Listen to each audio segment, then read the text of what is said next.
ఈ మృత్యు బాధ జంతువులకు ఉన్నా లేకపోయినా, ఆ జంతువు ఉంటే అసలు నేను ఎవరిని, మృత్యు అంటే ఏమిటి, చావు అంటే ఏమిటి, ఈ ప్రశ్న వేసుకోవాలి.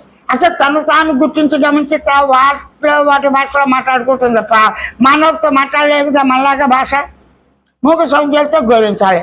అయినా వాటి గుంపులో ఉన్నవి మన దగ్గరికి తీసుకొస్తే అవి మనతో పాటు మూగ సౌందర్యాలతో కుక్కను పెంచారు. 2-3 సంవత్సరాలు వస్తే చచ్చేదాకా విశ్వాసం అవుతుంది. అది చచ్చేదాకా దేహాన్ని నమ్మి మీరు చేస్తే ఆ దేహం మోసుకుంటూ చచ్చిపోవటం అంతే కదా. ఆ దేహం ఇచ్చినటువంటి తల్లిదండ్రి, నేర్పిన వాళ్ళు, గురువులు, అతిథులు, ఈ సమాజం, వీళ్ళ వల్ల ఆ దేహం ఎవరిని నమ్మినా ఖచ్చితంగా గ్యారంటీగా వాళ్ళు మోసగించకుండా ఉంటారా? నీ దేహమే నిన్ను మోసగిస్తుంది, నీ మనసే నిన్ను మోగిస్తుంది. ఎలాగా? నీ మనసు ఇదే సత్యం ఇంకేమీ లేదు అంటుంది. అనేది ఉందా మొట్టమొదటి అయిపోతుంది. నిద్రలో లేచడం, అయిపోవటం, శబ్దం లేని స్థితి, భావన లేని స్థితితో. అంటే అంతసేపు దాకా నాతో చెప్పి మోసం చేస్తూ ఈ జగత్తు సత్యం, నీ శరీరం సత్యం, రెండే సత్యం, ఇంకేమీ లేదు అన్న ప్రాసెస్ మనసే మొట్టమొదటి అయిపోతుంది, అదృశ్యం అయిపోతుంది. పోయింది ఇంకా రాకుండా ఉంటుందా అని చెప్పడానికి నేను లేను, మనసు లేకుండా నేను లేను, నేనే పదం భావం లేకుండా మనసు లేదు. మనసులో నేను భావాలు రెండూ ఉన్నాయి. ఆ రెండుతో దేహం ఉంది. దేహంతో కర్మేంద్రియాలతో ఉన్న అన్ని సంఘటనలు, అవస్థాత్రం ఇవన్నీ ఉన్నాయి. వీటి చెప్పటి కళ్ళు ఉన్నాయి కదా. కళ్ళు ఉండగా నించుంది, గోచించింది, గమనించింది, గుర్తించి తెలుసుకుని జగత్తు ఉంది. జగత్తు ఉండగానే ఏమైంది?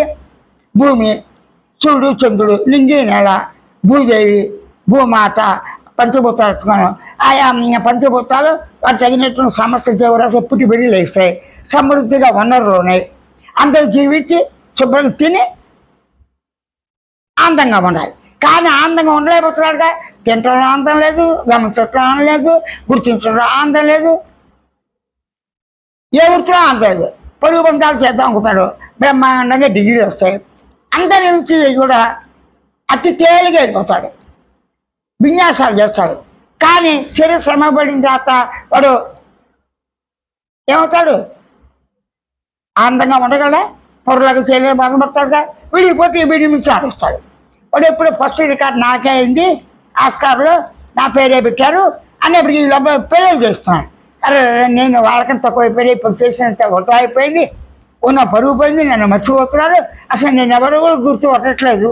అంటే కీర్తి ప్రతిష్టతో ఎవరైతే వాళ్ళ దేహంతో ఇతర దేహాలతో పోల్చుకుని కానీ, ఇతర దేహాల సహకారంతో కానీ, తన దేహ సహకారంతో కానీ, తన మనసు బుద్ధి సహకారంతో కానీ, అజ్ఞానం కానీ జ్ఞానం కానీ ఎంత తీవ్రంగా అనుభవించినప్పటికీ, సహజంగా తెలుస్తున్నప్పటికీ, ఎన్ని సాధనలు చేసినప్పటికీ ఆటోమేటిక్గా జరుగుతున్నాయి. కానీ నా ప్రయత్నం జరుగుతున్నాయి ఎలా ఉన్నప్పటికీ ఒత్తిడి తప్పదు, అసంతృప్తి తప్పదు,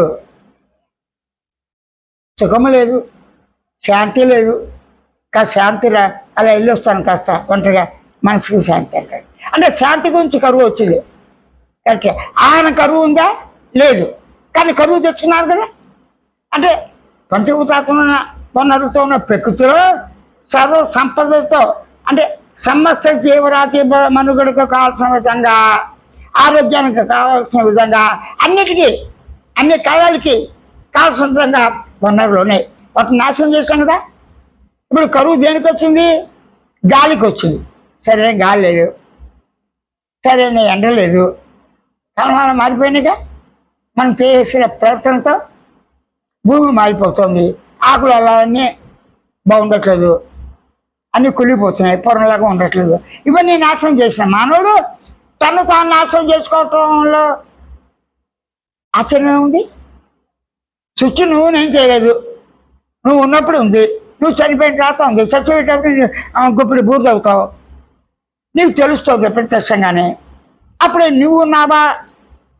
భూమి ఉంది, ప్రపంచం అంటే ఈ జగత్తు, ఈ భూమి, ఈ ప్రకృతి ఉంది అన్న ప్రసక్తి కన్నా, చర్చ కన్నా భూమితో పాటు నువ్వు ఉన్నావు.